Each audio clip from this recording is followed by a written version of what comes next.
ترکی میں 2 ٹرینیں ٹکرا گئیں، 4 افراد ہلاک، 43 زخمی۔ ترکی کے دارالحکومت انقرہ میں واقع ریلوے اسٹیشن پر ایک ہائی سپیڈ ٹرین نے ایک دوسری ٹرین کو ٹکر دی، جس کے سبب 4 افراد ہلاک جبکہ 40 مسافرین زخمی ہوئے ہیں۔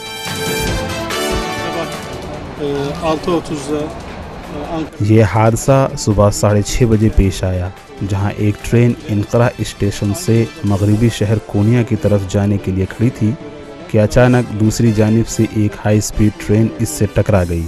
امدادی سرگرمیاں جاری ہیں۔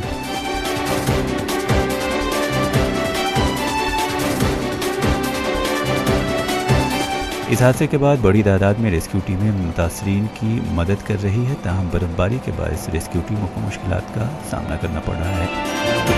رواں برس ترکی میں پیش آنے والا یہ دوسرا بڑا ٹرین حادثہ ہے جس میں مزید ہلاکتوں کا خدشہ ظاہر کیا جا رہا ہے۔ رواں برس جولائی میں ترکی کے صوبے تیکرداغ میں ایک ٹرین حادثہ پیش آیا تھا، جس کے نتیجے میں 24 مسافر ہلاک جبکہ 73 سے زائد زخمی ہوئے تھے۔ Bureau report, ETV Bharat.